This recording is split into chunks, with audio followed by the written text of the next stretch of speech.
Hello बच्चों, आज हम लोग गॉस के प्रमेय के अनुप्रयोग के बारे में पढ़ेंगे। Application of Gauss theorem. Gauss के प्रमेय का अनुप्रयोग, इसको इंग्लिश में कहते हैं एप्लीकेशन ऑफ गॉस थ्योरम।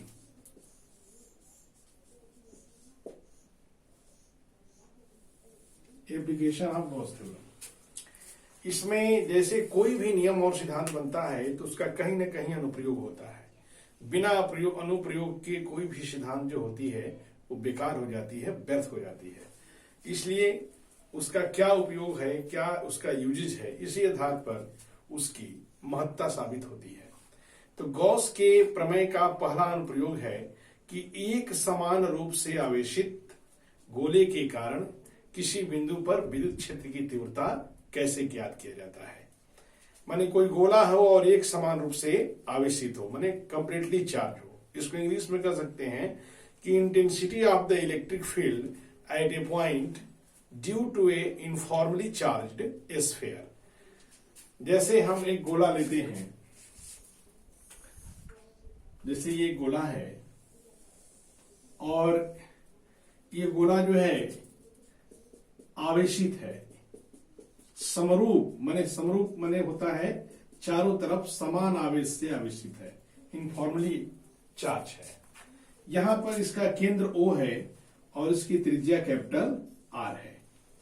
तो हम इसके केंद्र O से R दूरी पर P एक बिंदु की कल्पना करते हैं जो इसके गोले के बाहर है। कल्पना करते हैं जो बाहर है, और बिंदु P और केंद्र O के बीच की त्रिज्या जो है R है, और इसको हमने एक काल्पनिक गोला तैयार करते हैं और इस गोला का नाम क्या रखते हैं हम लोग? गॉसीय सतह। इस सतह का नाम क्या होता है? गॉसीय सतह। गॉसीय सतह इसको हम लोग रखते हैं। इस केस में केस 1 ये होता है, इसमें जो बिंदु P होता है इस आवेशित गोले के क्या है? बाहर है। आवेशित गोले के इसको बाहर रखा गया है। तो हम यही माना है कि कैपिटल R त्रिज्या का एक गोला है जिसका नाम जो है कैपिटल A है और इसका केंद्र O है और त्रिज्या कैपिटल R है और इसके ऊपर कैपिटल Q आवेश है। कैपिटल Q आवेश है। तो इससे ठीक स्मॉल r दूरी पर P एक बिंदु है जो उसके गोले के बाहर है और वहां पर हम लोगों को विद्युतीय तीव्रता का मान ज्ञात करना है। बाहर वाला जो डॉटेड लाइन से दिखाया गया है उसको गॉसीय सतह कहते हैं। आप ये जानते हैं कि विद्युत फ्लक्स जो होता है फाई बराबर E इंटू एस होता है। E इंटू पृष्ठ क्षेत्रफल E इंटू एस होता है, जहां पर एस क्या है? गोले का पृष्ठ क्षेत्रफल है। तो जो बाहरी गोला है उसके पृष्ठ क्षेत्रफल को अगर लिया जाए तो इसमें आपका त्रिज्या स्मॉल r है, तो आपका E इंटू 4 पाई R स्क्वायर हो जाएगा। समीकरण 1।